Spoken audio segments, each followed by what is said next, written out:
TMC प्रमुख ममता बनर्जी के खिलाफ एफआईआर दर्ज। देश विरोधी बयान पर कसा कानूनी शिकंजा। टीएमसी विधायक के घर पहुंची जनता, घर को घेरा।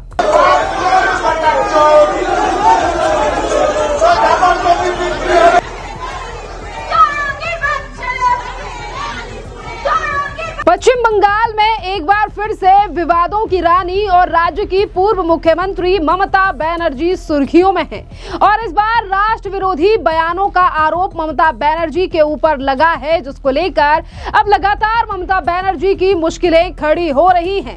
दरअसल आपके लिए बता दें कि कलकत्ता की रानी रसमणी रोड पर 2 जून को ममता बनर्जी ने भाषण दिया, जिस पर ममता बनर्जी ने देश की आंतरिक सुरक्षा और संवेदनशील मामलों को सार्वजनिक मंच पर उछाल दिया और अब इस पूरे मामले को लेकर ममता बनर्जी के खिलाफ सिलीगुड़ी के साइबर क्राइम में एफआईआर दर्ज करा दी गई है और ये एफआईआर दर्ज कराई है बंगाल की ही रहने वाली वकील रिंकी सिंह चटर्जी ने और उन्होंने सीधे तौर पर ममता बनर्जी पर बड़ा हमला भी बोला है कि कैसे ममता बनर्जी आज देश विरोधी बयान दे रही हैं और इसके खिलाफ वकील रिंकी सिंह चटर्जी ने ममता बनर्जी के खिलाफ एफआईआर दर्ज की है और इसी के साथ साथ सुनिए क्या कुछ कह रही हैं मीडिया से रिंकी सिंह चटर्जी। मैं एडवोकेट रिंकी चटर्जी सिंह हूँ। मैं Kolkata high court circuit bench of Jalpaiguri का एडवोकेट हूँ।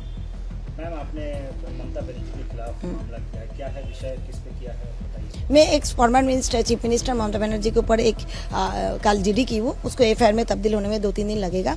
एक्चुअली 2 तारीख को आपका रानी रास बिहारी सरोनी में वो धरना मंच या प्रतिवाद सभा था, वहाँ पे वो बैठ के देश का जो सबसे ट्रस्टेड जो संस्था है जो निर्वाचन कमीशन, उनको टारगेट करते करते कुछ कमेंट्स रख रहे थे। उसके बाद वो शुरू की केंद्रीय बाहिनी के ऊपर अटैक करना शुरू की। झट से वो बोल दी कि जो प्रतिवेशी देश है, राष्ट्र है बांग्लादेश, उनका जो राजनीतिक हत्या हुआ है, एक हादी बोल के नेता या कोई लीडर किसी का, वो हादी का हत्या एक्चुअली बांग्लादेश में नहीं हुआ।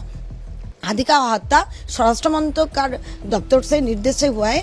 मणिपुर में एसटीएफ उसको पकड़ा था और स्वराष्ट्र मंत्री जब फोन किया तब उसका हत्या हुआ। ये बात वो जानती थी, उस टाइम पे उनके पास भी फोन आया था, लेकिन वो पूरा बात नहीं बोलेगी। वो तत्व भंडार है, वो बहुत सीक्रेसी मेंटेन करके रखी है, देश को प्यार करती है, इसीलिए कौन हत्या किया, कैसे किया बोल के फिर वो अपना बात को थोड़ा सा कॉन्ट्राडिक्टरी मोड में रख दिया। तो मेरा यही कॉम्प्लेन है कि जब वो चीफ मिनिस्टर थी तब वो शपथ ग्रहण पाठ में क्या सीखी थी, उसमें एक धारा ये भी है, ये शपथ में एक शपथ ये भी है, जब आप कोई संवैधानिक पद में होंगे तो देश का सार्वभौमत्व, देश का सिक्योरिटी, देश का सीक्रेसी मतलब गोपनीयता आप रक्षा करेंगे। वो सेक्शन 3, 4, 5 में पड़ता है। लेकिन आप जब आप मुख्यमंत्री थे तब आप जो भी डील किए, अच्छा बुरा वो बात अलग है, लेकिन जब आप विरोधी दल नेत्री हो गए तब आप जाके बोलेंगे ये ठीक नहीं था, वो ठीक नहीं था, मुझे ये करवाया गया, मुझे वो करवाया गया, और आप देश का सुरक्षा को ऐसे करके क्वेश्चन में डाल दोगे। आप राष्ट्रद्रोह का सवाल आप पाप किए हो, आप एक ऑफेंस किए हो, क्योंकि बांग्लादेश में 1 करोड़ हिंदू हैं। आप बांग्लादेश का कट्टरवादी मौलवादी के हाथ में आप ऐसा अस्त्र उठा दियो कि तुम्हारा देश का जो राजनीतिक हत्या हुआ हादी, वो हत्या हमारा देश वाला ही किया है, स्वराष्ट्र मंत्रालय का निर्देश में हुआ है।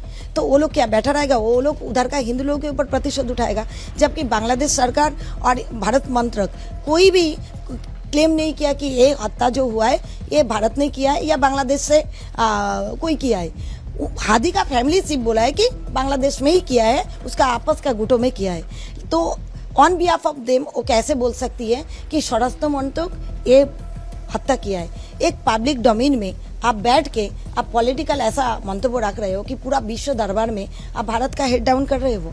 आप भारत में बसवासकारी जो हिंदू मुस्लिम है उनका प्रोवोकेशन कर रहे हो। बांग्लादेश का मुसलमान को, कट्टरवादी मुसलमान लोगों का आप जिहाद सिखा रहे हो, आप प्रोवोकेशन कर रहे हो, इंस्टिगेट कर रहे हो। तो ये सारा जो मामला है, सारा बीएनएस का एक्ट में आपका राष्ट्रद्रोह का शामिल है, उस्कानी दंगामूलक प्रोवोकेशन है, सीक्रेसी मेंटेन नहीं है। तो ये सारा धारा को राष्ट्रद्रोह में आप 152 बीएनएस, 191, 192, 196, 352, 353 और 153 है। ये सारा आईना तो दंडनीय अपराध है बीएनएस में। सारा धारा को मैं एक्सप्लेन करके बीएनएस का मैं अपना जीडी दी हूँ।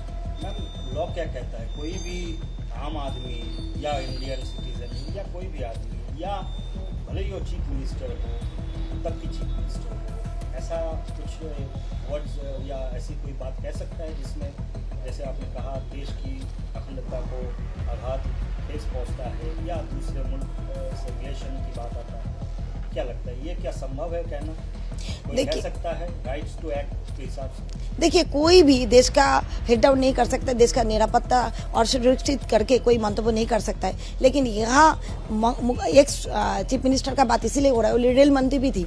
जब भी हम लोग कोई मंत्री तो लेते हैं, हम लोग शपथ ग्रहण पाठ करते हैं। इवन एक विधायक होने से भी शपथ ग्रहण पाठ करता है। उसमें एक शपथ ये भी होता है, आप देश का सोवरेनिटी, देश का सार्वभौमत्व, देश का सिक्योरिटी और देश का सुरक्षा को ध्यान में रख के ही बात करेंगे। हाँ, उसको ध्यान में रखेंगे।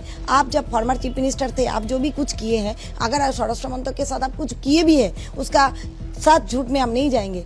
ये पब्लिक डोमेन को उसको आप इस्तेमाल करेंगे। आप क्या किए? आप कॉन्फिडेंशियल ओथ ब्रिज को उल्लंघन किए। ये सेक्शन 345 में आता है और राष्ट्रद्रोह का शामिल है। 352 152 तो इसमें लगता ही है। ठीक है, आप एक साधारण पब्लिक होके भी भारत का जहाँ सम्मान नीचू होता है, आपका भी सम्मान नीचू हो जाना चाहिए। आप कौन सा मुख्यमंत्री थे जो आपका हार को आप मान नहीं पा रहे बोल के आप प्रोवोकेशन करके दोनों प्रतिवेशी राष्ट्रों का जो एक सद्भावपूर्ण रिलेशन है, एक फ्रेंडलीनेस है, जो शांतिपूर्ण संपर्क है, उसको आप उल्लंघित कर रहे हो, उसको आप अशांत कर रहे हो। ऐसा क्यों किया उन्होंने, क्या लगता है? क्योंकि वो जब मुख्यमंत्री थी तब उसको ओवर कॉन्फिडेंस हो गया, अनफ शनफ बोलती थी। लेकिन अभी वो जब विरोधी दल नेत्री हुआ, उनको तो बहिष्कृत दल नेत्री बोला जाएगा, वो तो बहिष्कृत मुख्यमंत्री है। अब वो अपना पराजय को नहीं स्वीकार कर पा रही है, तो ऐसा कुछ करना चाह रही है ताकि हमारा पश्चिम बंगाल में अशांति बना रहे। हमारा जो केंद्रीय संस्था है उनको पूरा देश में माने देश के बाहर भी उनका हेड डाउन हो और बांग्लादेश के साथ हमारा जो रिलेशन है वो थोड़ा डिस्टर्ब रहे। आपको क्या लगता है इस तरह का बयानबाजी? तो आपने एडवोकेट का बयान सुना जिन्होंने ममता बनर्जी के खिलाफ एफआईआर दर्ज की है। आपके लिए बता दें कि ममता बनर्जी के द्वारा दिए गए तमाम बयान जिस पर आज ममता बनर्जी की मुश्किलें खड़ी हो रही हैं, ये बयान सिर्फ संवेदनशील सुरक्षा के मामलों को सार्वजनिक किया, बल्कि ममता बनर्जी ने देश की आंतरिक सुरक्षा को लेकर भी सवाल उठाए। ममता बनर्जी राज्य की मुख्यमंत्री रह चुकी हैं और आज जब वो सत्ता से बाहर हो चुकी हैं, तो किस तरीके से राष्ट्रीय सुरक्षा के खिलाफ ममता बनर्जी ये बयानबाजी कर रही हैं, जिस पर अब ममता बनर्जी की मुश्किलें बढ़ने वाली हैं। और वहीं आपके लिए बता दें कि बांग्लादेश से एक बड़ा खूनी एसटीएफ ने गिरफ्तार किया था। होम मिनिस्टर खुद कह रहे हैं कि आप बंगाल दुनिया को पुलिस से कह दीजिए कि ये बाहर ना जाए, ये देश के लिए है, मैं ये सब जानती हूँ। इस तरीके के बयान ममता बनर्जी के द्वारा दिए गए। और वहीं आपके लिए बता दें कि ममता बनर्जी के पूर्व विधायक के खिलाफ भी कलकत्ता में जनता भड़की हुई है और जनता ने और टीएमसी से निष्कासित संदीपन साहा के घर के खिलाफ घर के बाहर प्रदर्शन किया है। पश्चिम बंगाल की राजनीति में लगातार हलचल मच रही है।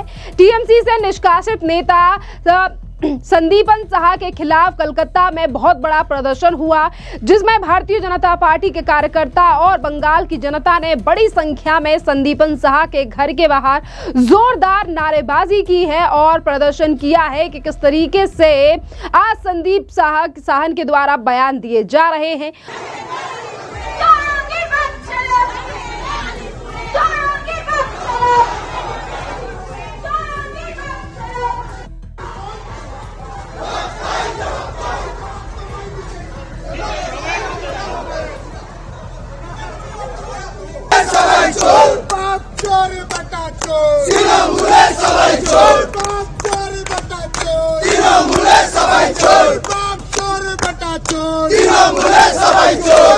जमी बिक्री हलो कर सकते संदीपन जमी बिक्री करा हलो कर सकते संदीपन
वहीं अगर बात करें ममता बनर्जी की, तो देखिए ममता बनर्जी की पार्टी से निकलने वाले नेता जो ये सोच रहे हो कि आज अगर हम टीएमसी से इस्तीफा दे देंगे या फिर हम अलग हो जाएंगे तो हम पर कोई नाम नहीं आएगा, पर आज भी लगातार टीएमसी के नेताओं के ऊपर सवाल उठाए जा रहे हैं बंगाल की जनता के द्वारा, जिन्होंने टीएमसी में रहकर बंगाल की जनता को कई सालों तक लूटा। और आज जब ममता बनर्जी की सरकार सत्ता से चली गई है तो वो ममता बनर्जी का साथ छोड़ रहे हैं, सिर्फ ये दिखाने के लिए कि आज बंगाल में हम ममता बनर्जी के साथ नहीं है, हमारी ये तमाम चीजें नहीं थी। तो आज जनता ये भी कह रही है कि जो लोग आज टीएमसी को छोड़कर कहीं ना कहीं बीजेपी की राह थामने की सोच रहे हैं, बीजेपी की राह पर जाने की सोच रहे हैं, तो ये भी गलत है। क्योंकि जिस तरीके से इन लोगों ने 15 साल तक बंगाल और बंगाल की जनता को लूटा है, आज जब सत्ता बदल गई है तो ये उस सरकार में आना चाहते हैं जो कि आज कानून व्यवस्था से लेकर बंगाल में तमाम अच्छे फैसले ले रही है। और इसी के साथ साथ आपके लिए बता दें कि पहले ही बीजेपी के नेता और राज्य के मुख्यमंत्री शुभेंदु अधिकारी के द्वारा कहा गया था कि हम किसी भी पार्टी और खास तौर पर टीएमसी के किसी भी नेता को बीजेपी के अंदर नहीं लेंगे, उन्हें अपनी पार्टी में शामिल नहीं करेंगे, हम अपने कार्यकर्ता और अपने नेताओं के ऊपर ही ध्यान देंगे। तो ये तमाम जो फैसले आज भारतीय जनता पार्टी के द्वारा लिए गए हैं, ये दिखा रहे हैं कि बीजेपी को भी ये मंजूर नहीं है कि टीएमसी में गुंडई करने वाले लोग आज टीएमसी को छोड़कर बीजेपी की तरफ जाएं। और संदीपन साहा के खिलाफ सड़कों पर जनता का जो गुस्सा निकल रहा है, ममता बनर्जी के खिलाफ देश विरोधी बयानों को लेकर जो एफआईआर दर्ज हो रही हैं, वो ये दिखा रही हैं कि किस कदर आज बंगाल की जनता ममता बनर्जी से हर बात का जवाब मांगना जानती है और आज वो चुप भी नहीं बैठ रही है। खैर, इस पूरे मामले पर अब आपकी भी जो राय हो आप हमें कमेंट कर जरूर बताइए। धन्यवाद।